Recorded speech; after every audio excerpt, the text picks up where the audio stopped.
કહેવાય છે કે પીડાના સમયે, મુસીબતના સમયે આપણે જે પરિસ્થિતિમાં હોઈએ તેમાંથી માર્ગ કાઢતા આપણને આવડવું જોઈએ. નમસ્કાર મિત્રો, હું છું જયમીન જોશી. સ્વાગત છે આપનું જય વાર્તામાં. આજની વાર્તા છે એક રાજકુંવરની. એક રાજા હતો. આખા રાજ્યમાં તેને ખૂબ શાંતિ હતી. તેના લોકો પણ સારા હતા, તેનો વ્યાપાર પણ ખૂબ સારો હતો. એક દિવસ નજીકના રાજાએ તેના ઉપર આક્રમણ કર્યું અને પોતાનો વિસ્તાર વધારવા માટે ખૂબ મોટું યુદ્ધ ચાલ્યું.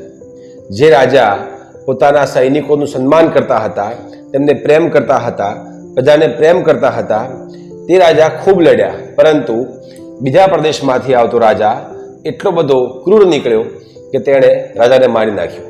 તેને અડધી રાત્રે યુદ્ધ કર્યા, જેથી સૈનિકો નિંદ્રામાં હતા અને મૃત્યુ પામ્યા. તે ગામના લોકો પણ ધીમે ધીમે મૃત્યુ પામવા લાગ્યા. યુદ્ધ બહુ ભયંકર પરિસ્થિતિમાં નિર્માણ પામતું હતું. ત્યારે પરિસ્થિતિ એવી આવી કે ગામના દરેક વ્યક્તિ, નગરના દરેક વ્યક્તિએ યુદ્ધ કરવા જવું પડે તેવી સ્થિતિનું નિર્માણ થયું. એટલે જે હાથમાં આવે એ લઈ અને રાજકુંવરે હુકમ કર્યો કે મારા બાપુજી જે રાજા હતા એ મૃત્યુ પામ્યા છે, પરંતુ હું જીવતો છું. એ 22 વર્ષનો યુવાન તેને નગરમાં ઢંઢેરો પીટાવ્યો અને કીધું કે દરેક વ્યક્તિ જે સક્ષમ છે, જે યુદ્ધ કરી શકે છે, લડી શકે છે, તે આ પ્રદેશને બચાવવા માટે મારી સાથે યુદ્ધ પર ચાલો. નગરના દરેક લોકો પોતાનું સાહસ બતાવવા માટે એ રાજકુમારની સાથે નીકળી ગયા. રાજકુમારની સાથે તેમના બીજા સૈનિકો હતા, ગામના લોકો પણ હતા, પરંતુ એક વ્યક્તિ એવો હતો જે ખૂબ ડરપોક હતો અને તે સેનાપતિ હતો. રાજકુમારના સેનાપતિએ યુદ્ધ કરવા માટે હાથો પાડી, પરંતુ તે રાજાના મૃત્યુ પછી ખૂબ દુઃખી હતો. તેને થયું કે જો રાજા મૃત્યુ પામતો હોય તો હું પણ મૃત્યુ પામીશ અને મારી પાસે તો હવે હથિયાર પણ પૂરા થવા આવ્યા છે. એટલે રાજકુંવરે કીધું કે લે, આ લાકડાની તલવાર છે એ પકડ અને એનથી યુદ્ધ કર. પેલો સૈનિક તો રડવા લાગ્યો અને કીધું કે મહારાજ, તમે કેવી વાત કરો છો?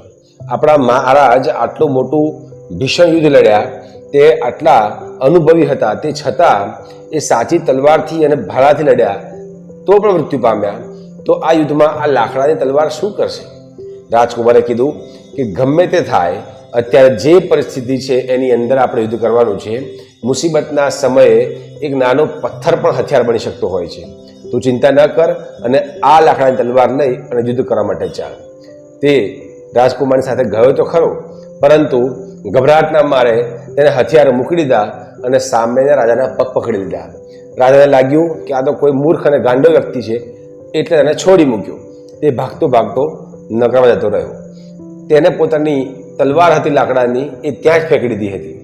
એ દરમિયાન યુદ્ધની અંદર રાજકુમાર ખૂબ લડ્યો અને લડતા લડતા તેના હાથમાંથી તલવાર છૂટી ગઈ, એ તલવાર તૂટી ગઈ અને બરોબર તે જ સમયે રાજકુમારના ગળા ઉપર તલવાર વાગવાની હતી અને અચાનક જ રાજકુમારને પેલી લાકડાની તલવાર નીચે પડેલી હાથમાં આવી ગઈ અને એ જ તલવાર પકડી અને એ રાજકુમાર સૈનિકોના માથા ઉપર જોરથી પ્રહાર કરવા માંડ્યો.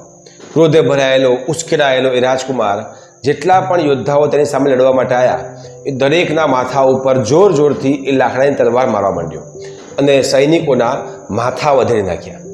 સામેના પક્ષના સૈનિકો એટલા બધા ગભરાઈ ગયા કે મેદાન છોડીને ભાગવા લાગ્યા અને પરિણામે એ રાજકુમાર વિજયી બન્યો. સામેનો રાજા અતિશય આક્રમક હોવા છતાં, તેની પાસે પૂરતા સૈનિકો હોવા છતાં એ રાજકુમારે તે રાજાને એક લાકડાની તલવારથી હરાવી દીધો. ગામમાં ચારે તરફ લોકો વાત કરવા માંડ્યા કે રાજકુમાર યુદ્ધ જીતી ગયા છે. તો બીજી બાજુ જે લાકડાની તલવાર ફેંકીને સૈનિક ભાગીને ગામમાં આવ્યો હતો તેણે એવું કીધું કે મારી પાસે તો કોઈ હથિયાર જ ન હતું, માટે મારે શરણ લેવી પડી. પરંતુ જ્યારે લોકોને ખબર પડી કે તેને ફેંકેલી એ જ તલવારથી રાજકુમાર આખું યુદ્ધ જીતીને પાછા આવ્યા છે, ત્યારે પેલા વ્યક્તિની લોકોએ ખૂબ મજાક ઉડાવી, ખૂબ ટીખળ કરી અને ગદ્દાર કહી નગરમાંથી ભગાડી મૂક્યો. જ્યારે રાજકુમાર ગામમાં આવ્યો, પોતાના પ્રદેશમાં આવ્યો, નગરમાં આવ્યો, તો ગામના લોકોએ તેને રાજા ઘોષિત કર્યો અને એ રાજકુમાર વિજયી બન્યા પછી ત્યાં શાસન કરવા લાગ્યો. મિત્રો, વાર્તા ખૂબ નાની છે, પરંતુ કહેવાનું તાત્પર્ય એ છે કે જ્યારે આપણે કોઈ ખરાબ પરિસ્થિતિમાં ફસાયા હોઈએ તો આપણે સુવિધાઓની સામે દેખવું ન જોઈએ. આપણે મનમાં ધારી લઈએ છીએ કે મારી પાસે ચોક્કસ પ્રકારની વસ્તુઓ હોય તો જ હું સફળ થઈ શકું છું, મારી પાસે સારી ગાડી હોય તો જ હું મુસાફરી કરી શકું છું, મારી પાસે ઘણા બધા પુસ્તકોની લાઇબ્રેરી હોય તો તો જ હું વાંચી શકું છું. મને એક પર્સનલ ઓરડો મળી જાય તો જ હું અભ્યાસ કરી શકું છું. મને મોટી મોટી લાઇટો મૂકી આપે, એસી મૂકી આપે તો હું શાંતિથી બહુ મોટો ડૉક્ટર બની જઈશ કે એન્જિનિયર બની જઈશ. પરંતુ આપણે ભૂલી જઈએ છીએ કે પરિસ્થિતિઓથી ક્યારે પણ આપણે જીતી શકતા નથી. પરિસ્થિતિનું નિર્માણ ઈશ્વર કરતો હોય છે. આપણે માત્ર એમાંથી નીકળવાનો અવસર પ્રાપ્ત કરવાનો હોય છે. જો આપણે જે તે સમયમાં સંઘર્ષ કરીશું, જે પરિસ્થિતિમાં છીએ તેમાંથી બહાર નીકળવા માટે પ્રયત્ન કરીશું, તો બાકી તમામ પ્રકારની વસ્તુઓ, ભૌતિક વસ્તુઓ ગૌણ બની રહેશે. અંતે તો માણસે પોતાની બુદ્ધિશક્તિ અને સાહસથી જ આગળ વધવાનું હોય છે.